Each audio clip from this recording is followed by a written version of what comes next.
யாருடைய வளம் யாரால் சூறையாடப்பட்டது? கோடான கோடி உழைக்க மக்களை சாதிரியாக பிளவுபடுத்தி அவருடைய வளங்கள் சூறையாடப்பட்டது. அப்போது பாஜகவோ RSS சித்தாந்தமோ சமூக சமத்துவத்துக்காக குரல் கொடுத்தது உண்டா? அவனும் இந்துதானே, பிற்படுத்தப்பட்டவர் இந்துதானே, பட்டியலிடர் சமூகத்தை சார்ந்த இந்துதானே. அந்த இந்துக்களுக்காக இதே இந்து தர்மத்தின் அடிப்படையில் அவருடைய வாழ்வாதாரம் சூறையாடப்பட்ட போது, அவர் வளங்கள் சூறையாடப்பட்ட போது இந்த சித்தாந்தத்தை பேசக்கூடிய என்றாவது குரல் கொடுத்தீர்களா? அயோக்கியர்களே, நீ பேசுகிறாய் இந்துக்காக. இந்துக்களா இருந்தாலும் சரி, இஸ்லாமிய எந்த மத சார்ந்தாலும் சரி, மத நம்பிக்கையற்றவர்களும் சரி, எல்லாருடைய வளத்தையும் சூறையாடி எல்லாருடைய தாலியை அறுக்கக்கூடிய கேடு கட்டவர்களாக நீதானே இருக்கிற மோடி அவர்களே. இந்திய நாட்டுடைய ஒட்டுமொத்த செல்வத்தில் 40.5% வளங்கள் செல்வங்கள் இந்த நாட்டில் இருக்கக்கூடிய உயர்தட்டில் இருக்கிற 1% மக்களும் இருக்கின்ற நண்பர்களே. ஆனால் 70% மக்களும் எவ்வளவு செல்வம் இருக்கு தெரியுமா? வெறும் 3% ஆக்ஸ்பாம் அறிக்கை வெளியிட்டு இருக்குது. இப்ப சொல்லுங்க, எவன் தாலி அறுத்து எவனுக்கு கொடுத்த, எவன் சொத்து எடுத்தா எவனுக்கு கொடுத்தீங்களா? கேடுகட்ட அயோக்கியர்களா? பிஜேபி கூட்டமே, RSS கூட்டமே, இப்ப பதில் சொல்லு. தேர்தல் ஆணையமே, நீ மோடியால் நியமிக்கப்பட்டவன் தான் நீ 3 பேரும். அந்த 3 குரங்கு சொல்ல தெரியுமா?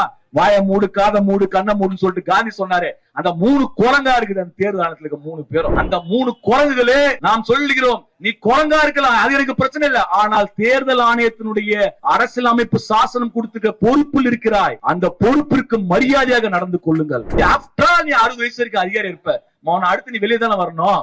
கம்பியனை விட்டுருவோம்ல. நீ 7 வாட்டி வந்தல்ல மோடி, எவனா உன்ன சீனானா பாண்டி பஜார்ல படம் காட்டினிய. சாதாரண தீபாவளிக்கு கூட்டம் அதிகமா இருக்குண்டா சாமி. நீ பாண்டி பஜார்ல கணக்கு அமைச்ச எத்தனை கூட்டம் நடத்தின? எல்லாத்தையும் ஒருத்தன் வந்தான், நீட்டா 1 கிலோ லட்டு வாங்கிட்டு போய் குத்தா முதலமைச்சர்கிட்ட. லட்டு குத்தவன முடிஞ்சு போச்சு எல்லாமே. ஏன்னா மக்கள் அன்பை தான் விரும்புவார்கள், அருவருப்பை விரும்ப மாட்டார், வெறுப்பை விரும்ப மாட்டார். எவ்வளவு கஷ்டமா இருந்தாலும் மனுஷன் சிரிக்கணும்னு நினைப்பான். உன் மூஞ்சில சிரிப்பு இருக்குதா? வன்மமும் வக்கரமும் இருக்கியா மோடி? மதத்தின் பெயரால் மக்களை பிளவுபடுத்தி அரசியல் லாபம் அடையும் என்கிறாய். ஆனால் நண்பர்களே, இந்த ஏற்றத்தாழ்வை உருவாக்கியது யார்? யாருடைய வளம் யாரால் சூறையாடப்பட்டது? நான் கேட்கின்றேன். இதே தமிழ்நாட்டில் இருந்து 100 ஆண்டு காலம் நடைபெற்ற சுயமரியாதை இயக்கத்தினுடைய தொடர்ச்சியாக மார்க்சிஸ்ட் கம்யூனிஸ்ட் கட்சியின் சார்பில் கேட்கின்றோம். இந்திய சாதிய அமைப்பில் பிற்படுத்தப்பட்டவர்களை சூத்திரலாக, தலித் மக்களை பஞ்சமர்களாக என்று ஒதுக்கி வைத்தீர்களே.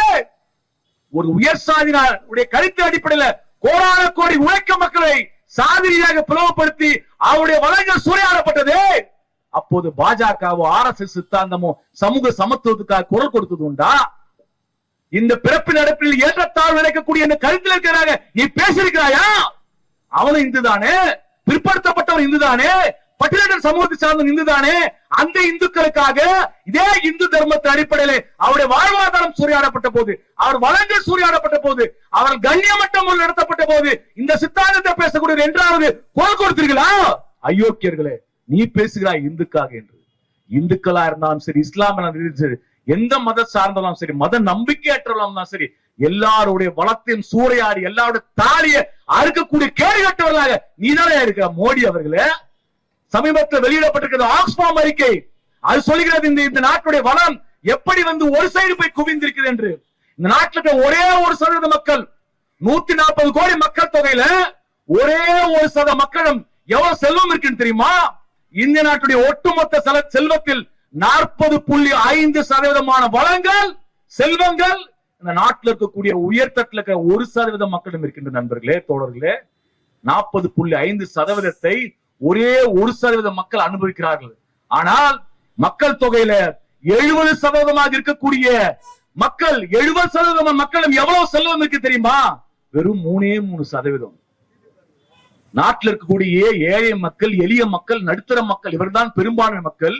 70% மக்களும் இருக்கக்கூடிய பலம் என்பது வெறும் 3%. ஆனால் 1% மக்களும் 40.5% வளங்கள் இருக்கு என்று ஆக்ஸ்பாம் அறிக்கை வெளியிட்டிருக்கிறது. இப்ப சொல்லுங்க, எவன் தாலி அறுத்து எவனுக்கு கொடுத்த, எவன் சொத்து எடுத்தா எவனுக்கு கொடுத்தீங்களா? யாருடைய தங்கத்தை எடுத்து போய் எவன்டா கொடுத்தீங்களா? கேடுகட்ட அயோக்கியர்களா? பிஜேபி கூட்டமே, RSS கூட்டமே, இப்ப பதில் சொல்லு. புள்ளிவிவர அடிப்படையில் கேட்கின்ற பிரதமரை பதில் சொல்லு. இல்ல இங்க படிச்ச IPS முட்டாள் அண்ணாமலையை பதில் சொல்லு. வா, விவாதத்துக்கு வா. தரங்கட்ட முறையில மதத்தின் அடிப்படையில் மக்களை பிளவுபடுத்துகிறார்கள். அது மட்டுமல்ல, இன்றைக்கு யாருடைய சொத்து அதிகமா இருக்கின்றது? முகேஷ் அம்பானியோட சொத்து. ஒரே ஒரு நபர் சொல்கிறேன். முகேஷ் அம்பானி சொத்து 2014ஆம் ஆண்டு 1,67,000 கோடி ரூபாய் அவருக்கு இருந்த சொத்து. 1,67,000 கோடி. நம்ம 1,67,000 ஒன்னா பாக்காத ஆளுங்க இருக்கலாம். 1,67,000 ஒன்னா பாக்காத ஆள்கிட்ட 1,67,000 கோடி என்ன தெரியும்? ஒரு இளவும் தெரியாது நமக்கு. இந்த இழவு போடணும் சாவும் போது போடுவோம் தெரியுமா? என்ன கொடி துணி போடுவானுங்க, அதான் நமக்கு தெரியும். அதான் நமக்கு தெரிஞ்ச விஷயம். அந்த 2014 அம்பானி முகேஷ் அம்பானியுடைய சொத்து 1,67,000 கோடி. 2023 அவருடைய சொத்து எவ்வளவு உயர்ந்திருக்கு தெரியுமா நண்பர்களே? 8,03,000 கோடி. கிட்டத்தட்ட 1 to 8 மடங்கு அவருடைய பணம் உயர்ந்திருக்கு. நான் சொல்லவில்லை, ஆக்ஸ்பாம் அறிக்கை சொல்கிறது. இப்ப தெரிகிறதா? இந்துக்கள், இஸ்லாமியர்கள், சீக்கியர்கள், இந்த நாட்டினுடைய உழைப்பாளி மக்கள், நடுத்தர மக்களுடைய தாலி அறுத்து அம்பானி அதானியை வாழ வைக்கக்கூடிய கேடு கட்டவர் தான் பிரதமர் மோடி என பகிரங்கமா சொல்கின்றோம். இந்த மோடியினுடைய இந்த பேச்சு என்பது ஜனநாயகத்துக்கு விரோதமான மட்டுமல்ல, உச்ச நீதிமன்றம் தீர்ப்பளித்திருக்கின்றது. தேர்தல் பரப்புரையிலேயோ ஏதோ ஒரு விஷயத்திலேயோ ஊடுருவல்காரர்கள் வெளியிலிருந்து வந்தோல் என்ற வார்த்தையை பயன்படுத்தக்கூடாது என்று உச்ச நீதிமன்றம் தீர்ப்பளித்திருக்கின்றது. அதற்கு மாறாக மோடி பேசுகிறார். எனவேதான் நாம் ஜனநாயகத்தின் நம்பிக்கை உள்ள செங்கோடி இயக்கம், மார்க்சிஸ்ட் கம்யூனிஸ்ட் கட்சி இயக்கம் கேடுகட்ட பிரதமர் மீது வழக்கு பதிவு செய்து என்று முதலாக குரல் கொடுத்தார் சீதாராம் யெச்சூரி. இந்த நாட்டினுடைய தேசத்தின் மீது அவ்வளவு காதல் கொண்ட செங்கோடி இயக்கம் சொன்னது, இந்த கேடுகட்ட அயோக்கியின் மீது வழக்கு பதிவு செய்தது. துணிந்து சொன்னது செங்கோடி இயக்கம். மார்க்சிஸ்ட் கம்யூனிஸ்ட் கட்சியின் சார்பாக தேர்தல் ஆணையத்தில் புகார் கொடுத்தோம். இதுவரைக்கும் நடவடிக்கை எடுக்கவில்லை. எங்கள் கட்சியுடைய அரசு தலைமை குழு உறுப்பினர் தோழர் பிருந்தாகாரத் டெல்லி மாநகர காவல்துறை சென்று எந்தெந்த வழக்கு பிரிவின் கீழ் அந்த நபர் மீது வழக்கு பதிவு செய்யப்படும் என்று புகார் கொடுத்தார். இதுவரைக்கும் நடவடிக்கை எடுக்கவில்லை. நான் கேட்கின்றோம், இந்த மேடையில் கேட்கின்றோம், தேர்தல் ஆணையமே, நீ மோடியால் நியமிக்கப்பட்டவன் தான் நீ 3 பேரும். அந்த 3 குரங்கு சொல்ல தெரியுமா? வாய மூடு, காத மூடு, கண்ண மூடுன்னு சொல்லிட்டு காந்தி சொன்னாரு. அந்த 3 குரங்கா இருக்குது அந்த தேர்தல் ஆணையத்தில் இருக்க 3 பேரும். அந்த 3 குரங்குகளே நாம் சொல்லுகிறோம், நீ குரங்கா இருக்கலாம், அது எனக்கு பிரச்சனை இல்லை. ஆனால் தேர்தல் ஆணையத்தினுடைய அரசியல் அமைப்பு சாசனம் கொடுத்துக்க பொறுப்பில் இருக்கிறாய். அந்த பொறுப்பிற்கு மரியாதையாக நடந்து கொள்ளுங்கள். அந்த பொறுப்புக்கு உகந்த வழியில் நடந்து கொள்ளுங்கள் தேர்தல் ஆணையர்களே. இல்லாட்டி நாடு உன்னை மன்னிக்காது. இந்த ஆஃப்டர் நீ 60 வயசு இருக்க அதிகாரி இருப்ப, அடுத்து நீ வெளியே தானே வரணும், கம்பி என்ன விட்டுருவோம்ல. இந்த நாட்டு மக்கள் உங்களை தண்டிப்பார்கள். அராஜகவாதிகளை, சர்வாதிகாரிகளை சட்ட ரீதியாக நீங்கள் தண்டிக்கவில்லை என்றால் மக்கள் மன்றத்தில் தண்டிக்கப்படும். இதுதான் வரலாறு, இதுதான் வரலாறு, இந்திய வரலாறு, உலக வரலாறு. எவனும் தப்பிக்க முடியாது, யாரும் தப்பிக்க முடியாது. அது மோடிக்கும் பொருந்தும், தேர்தல் ஆணையத்துக்கு பொருந்தும். எனவே தேர்தல் ஆணையமே அதை செய்யணும். அடுத்ததாக செங்கோடிக்கு இந்த மெடல் சொல்கின்றோம். இந்த நாட்டில் இருக்கிற உழைக்க மக்களே, மதத்தின் ரீதியாக கேடுகட்ட மோடி பிரித்தாலும் செங்கோடி இயக்கம் இந்த நாட்டு மக்களும் மக்கள் ஒற்றுமை உயர்த்தி பிடிப்போம். தேசம் காக்க மக்கள் ஒற்றுமை உயர்த்தி பிடித்த கொடி செங்கோடி. அந்த போராட்டத்திலே செங்கோடி இயக்கம் எந்த தியாகத்தையும் சந்திக்கும் என்பதை இந்த நேரத்தில் நான் சுட்டிக்காட்ட விரும்புகின்றேன். நாட்டு பிரிவினை லட்சமான மக்களுடைய உயிர்கள் பறிபோன போது இந்த நாட்டில் இருக்கக்கூடிய செங்கோடி மார்க்சிஸ்ட் கம்யூனிஸ்ட் இயக்கத்துடைய தலைவர்கள் துடித்து போயினர். தேசப்பிதா காந்தி தனி ஒரு மனிதராய், மகாத்மா காந்தி மக்கள் நல்லிணக்கத்துக்காக போராடிய மகத்தான தலைவர் மகாத்மா. அந்த மகாத்மாவை கொன்ன பாவிகள் தான் மோடியினுடைய மூதாதையர்கள். அவர்கள் இன்றைக்கு மத நல்லிணத்துக்கு கெடுக்க பார்க்கிறார்கள்.